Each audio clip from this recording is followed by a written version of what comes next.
வணக்கம் viewers, welcome to Tamil Mojo. உலகத்துல உயிரினங்கள்னு உருவானதுல இருந்தே அதுங்க உயிர் வாழ்றதுக்கு உணவு அப்படின்ற விஷயம் உருவாயிடுச்சுங்க. இந்த உணவு இல்லாம நம்ம யாராலையும் உயிர் வாழ முடியாது.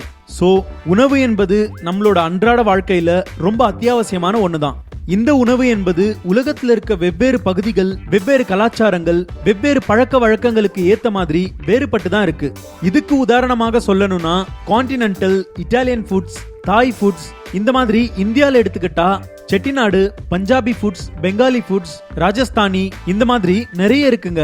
ஒரு மனிதனுக்கு உணவு ரொம்ப முக்கியம்ன்றதுனால அதுல இந்த மாதிரி வெரைட்டிஸ் எதிர்பார்க்கிறது தப்பில்லைங்க.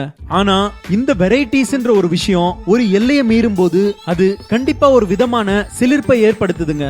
இந்த மாதிரி உணவுல யாருமே கொடுக்காத ஒரு வெரைட்டியை கொடுக்கணும் அப்படின்னு தாய்லாந்துல பேக்கரி நடத்திட்டு வர ஒருத்தர் அவரோட பேக்கரியில எந்த மாதிரி உணவுகளை சர்வ் பண்றாருன்றத பத்தி தான் இப்போ இந்த தமிழ் மோஜோ சேனல்ல நாம பார்க்க போறோம். Thailand human flush bakery.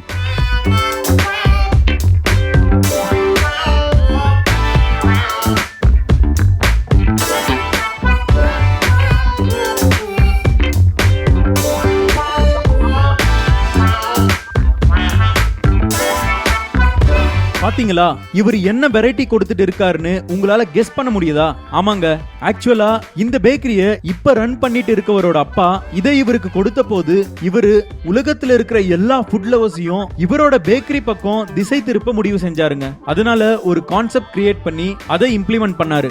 அவர் நினைச்ச மாதிரியே இப்ப இந்த பேக்கரி உலகம் பூரா ஃபேமஸ்ங்க. இது மட்டும் இல்லாம இத ஒரு மியூசியம் மாதிரி பார்வையிட வருவோரின் எண்ணிக்கையும் ரொம்ப அதிகமாயிடுச்சுங்க. ஆக்சுவலா நீங்க பாக்குற மற்றும் நினைக்கிற மாதிரி இது ஒரிஜினல் மனித மாமிசம் இல்லைங்க. மனித மாமிசம் மாதிரி தயாரிக்கப்பட்ட பிரெட் மற்றும் கேக் வகைகள் தான். இருந்தாலும் இத வாங்கி கட் பண்ணி சாப்பிடுறதுக்கும் ஒரு மனசு வேணும் இல்லையா? அந்த மாதிரி பெரிய மனசு உள்ளவங்க தான் இந்த பேக்கரியோட பிரதான கஸ்டமர்ஸ். இந்த கான்செப்டை யோசிச்சவரு இந்த வெரைட்டியோட நிறுத்திட்டா ரொம்ப நல்லா இருக்கும். இந்த வீடியோ உங்களுக்கு பிடிச்சிருந்தா லைக் பண்ணுங்க, ஷேர் பண்ணுங்க, உங்களோட சஜஷன்ஸை கமெண்ட் பண்ணுங்க. மேலும் இது மாதிரி பல சுவாரஸ்யமான தகவல்களை தெரிந்து கொள்ள தமிழ் மோஜோ சேனலை சப்ஸ்கிரைப் பண்ணுங்க.